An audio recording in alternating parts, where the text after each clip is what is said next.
Hello everyone, this is Mac with Southern Bless Homestead, and today I'm going to be working on a 2008 Ford Focus.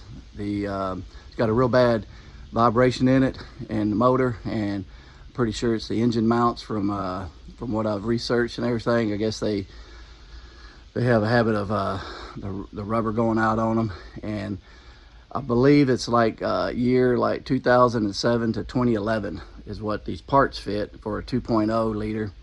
So if you've got one of those vehicles and you got a bad vibration problem, that's more than likely it's one of these mounts. Now I'm going to be replacing all three of the mounts, the left, right, and the back on the motor. And I'm gonna walk you through the steps. I'm just a shade tree mechanic. I've been working on vehicles, trucks, cars, tractors, lawn equipment all my life. So I mean, if I can do it sitting here in the driveway, you know, it's not that hard. Anybody can do it. I'm gonna walk you through it, the steps here. Okay, so I'm gonna crank this up so y'all can hear and feel, well, you can't feel the vibration, but hear the vibration.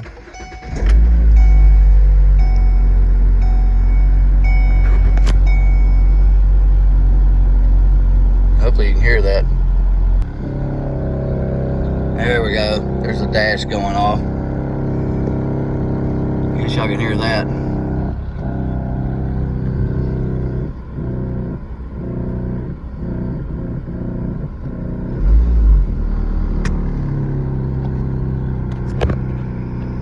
All right, so we're gonna look on the hood and see which one of these mounts is engine mounts is bad.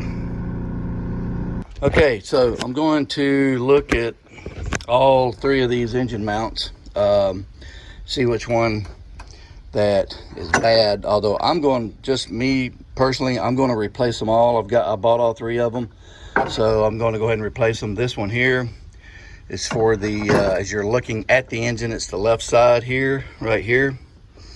And this is the right, well, what I'm calling the right as you're looking at the engine, which is over here under the battery.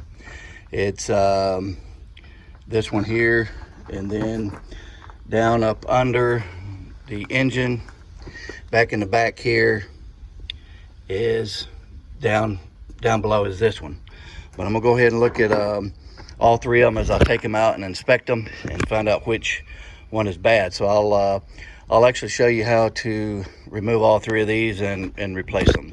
It's not hard at all. So it's kind of hard to get a big jack up in the front here because it just sets low to the ground, and there's a lot of plastic up under there. So I just came over here on the side and jacked it up, and then got my stand under there, fixing to lower it back down. So I'm gonna put a stand there and a stand over there, so I've got the car supported.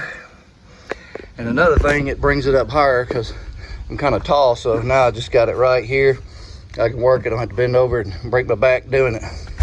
Okay, so I'm going to start on as you're looking at the engine, it'll be the right side under the battery. And this nut here, you're gonna need an 8mm and a 10mm for those two. And then the battery terminals are both going to be 10mm, and that one back there, here's a 10mm.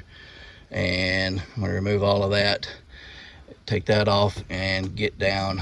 We'll have to also remove the battery box down here, and I'll show you that as soon as I take all this out. Okay, so I've got everything loose, and I went ahead and took the ground wire off over here. I don't know if you can see it in the screen, but it's an 8mm, and it just goes right here. There it is right there, mounts right there. I'm gonna go ahead and take that off because it connects to here, kind of get it out of my way. And we'll pull off the battery cables.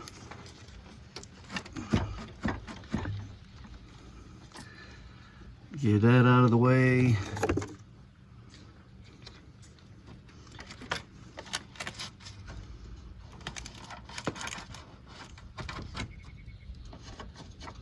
I've already got these loose. I'm just take these off.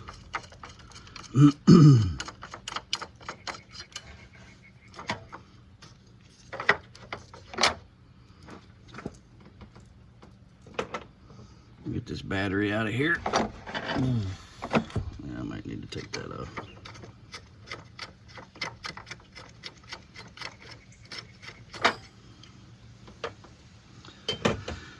Move your battery.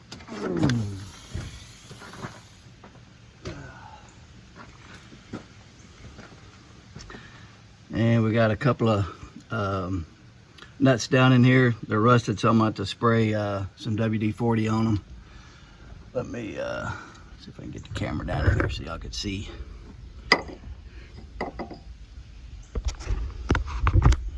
Like y'all can see that down in there.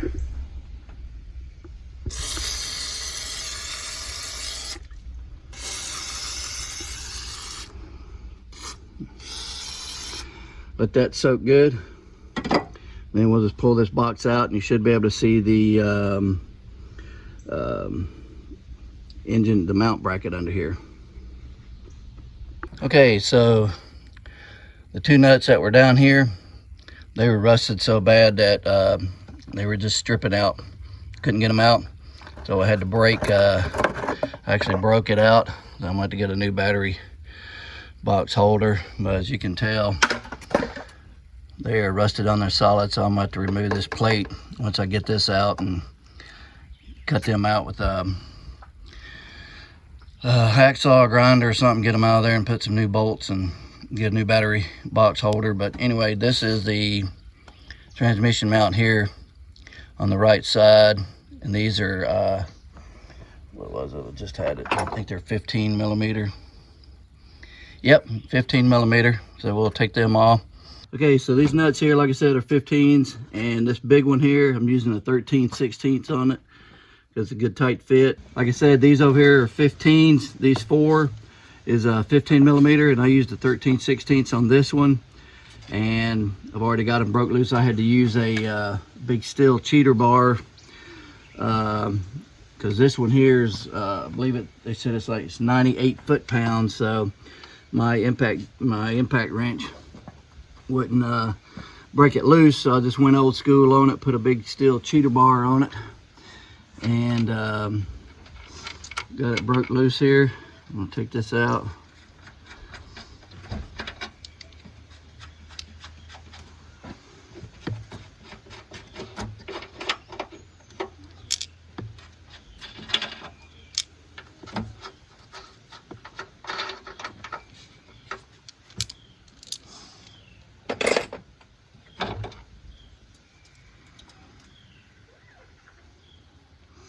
And there's that one. I don't see where it's cracked or tore anywhere, but it's kind of looks like a little dry rotted. Looks kind of like it's dry rotted down in here a little bit. It's got some little like surface cracks, so but it's not tore or anything. Seems to be pretty sturdy, but I bought a new one. I'm going to go ahead and replace it anyway. Like I said, I'm going to replace all of these, so that's what I'm going to do. And make sure you put a jack up under the transmission and put a little pressure on it just to hold this up, so that when you take all this apart, it don't fall down and put a strain on the transmission. So I've got a jack up under there holding that up, and I'll show you that real quick. Oh, you can see under here. Oh, there it is. I got a little jack up under there, it's a block of wood holding that up. So put a block of wood under there on the jack so you don't damage the transmission or anything. Here's this cheater bar I was talking about. Nice big long steel bar, and I use that a lot working around here. And then used this contraption here, and it worked great. So and also I recommend getting this book here. Anytime you're working on a vehicle, get you a Haynes manual. You can get them at AutoZone. I've got one of these books for every vehicle I've ever owned, and I'm telling you what, they will save you a lot of time and effort, and you'll learn a lot in here. If you don't know a lot about vehicles, just read it, and a lot of good information in here. So I recommend you getting one of those for your vehicle. Okay, so the installations is going to be the reverse order. Got the new one here, and try to do this with one hand while I'm filming. And this main nut is 98 foot-pounds, and these 4 outer ones are, where is it? I lost it. 35 foot-pounds. So I'm gonna put those on and tighten that down. Okay, so we got all this back together. Once I put the engine mount on, then you just do everything in reverse order. Put the battery box in there, hooked up the cables, and pretty much that was all it is to it. So that's done. I'm gonna crawl up under the car now, and we're gonna do the lower engine mount under here.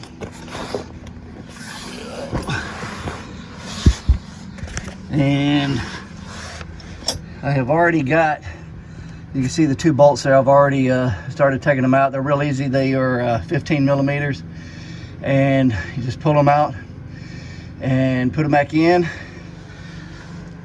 and torque them down. Here's what the new one looks like. It's all nice and pretty. So I'm going to replace that. As soon as I get it replaced, I'll tell you what the torque values are, because I forgot. I gotta look in the book.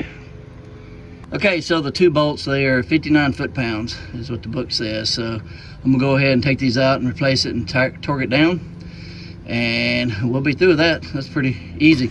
Now you do want to, I've got a little jack up in here with just a little bit of pressure, not much, just enough to take the tension off of that 1 bolt right there. So I just gotta brace up under it, and always make sure you got jack stands under here. So we're gonna take that out and replace it and get these bolts torqued down. We'll be through with this one. Okay, so that's where the mount went. You can see the bracket right there.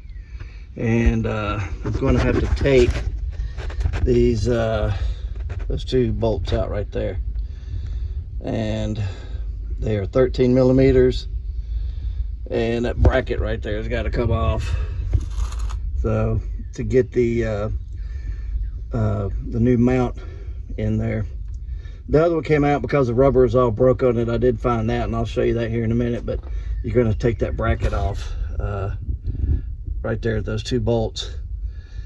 And it's a 13 millimeter. So I'm going to take that off, and I'll show you when I get the new mount back on there. Okay. Got the new one in. Like I said, I had to take this bracket off. It's just 2 bolts on the outside. 1, 2 is 13 millimeter, and those are 15. And these 2 here are torqued down to 35 foot-pounds. So on this 2.0 2007 Ford Focus, you're gonna have to take that bracket off to pull that out and get it back in. So, and this one was the bad one. I noticed that the hose up here right there, I've got a leak around it. It's real loose, so I think I've got a rubber grommet around it, so I'm gonna have to get a new hose. But I think that's what happened. It was leaking fluid down on that rubber. The rubber's saturated. So that's the bad one there, and it's tore on both sides real bad. So you can see how wet and everything it was saturated with power steering fluid. So I'm pretty sure that did not help that rubber. So I'm going, before I drive it, I'm going to run down and get a new hose or a grommet and fix that leak so it don't leak on this no more. So there we go on that. Okay, so I got the driver's side motor mount replaced, and then the lower one, and actually the lower one is the bad one. I showed you that. Rubber is cracked all around it. And I checked the passenger side, which I'm fixing to show you right now, and it was still good. There's nothing wrong with it, so I'm not going to replace it. I talked to the previous owner, who's a friend of mine, and I think he said it was replaced just a little over a year ago, and it's in good shape. I did crank the engine, and it runs great, smooth. But I want to show you this passenger side mount. It's only 5 bolts holding it in, so if you wanted to change it, I'll show you that real quick. Okay, so if you wanted to replace this one here, which is the left side of the engine, all you need to do is take off these 2 bolts, and then down there, it just pulls off. This should radiator coolant tank will just pull right out. Then you've got a nut there, and or a bolt.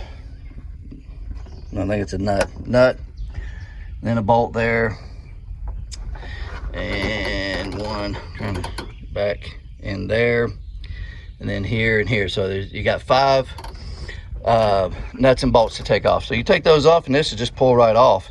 Then you just put that. When you order one, make sure you get the whole assembly here, because they do come just this round part here without this, and that's a pain in the butt because there's a thick metal bracket that you've got to bend down there, and it's for an average person, I wouldn't recommend it. I would buy this whole unit here, because there's that metal, there's a bracket right down here that you've got to bend and put it in here and mount it in here, and it's a pain in the butt, so I wouldn't recommend that. So anyway, that's all it is to that, just 5 nuts and bolts on there. Well, all right, I hope this video helped you out some. They're not that difficult. If you just got a socket set and a couple of stands and a jack, I think you can do it. It's not that hard. Like I said, I'm just a shade tree mechanic, and I did this right in front of my driveway on the rocks, so you know, it's not that hard. I'm pretty sure you can do it. And I hope it helped you out. And oh, I did want to crank the car up. Let me crank the car up, because I did that before, and let you listen to it run, because it's real smooth. Okay, if you'll remember in the first part of the video when I cranked this up, the dash, everything, the whole dash and everything was vibrating real bad, making a noise, but you can hear it now. It's running just as quiet and smooth.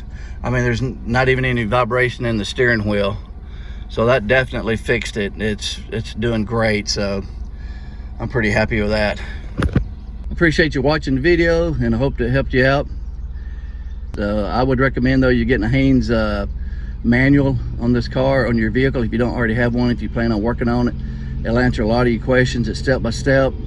It's a really good book. But anyway, this has been Mac with Southern Blessed Homestead, and hope you have a Southern Blessed day.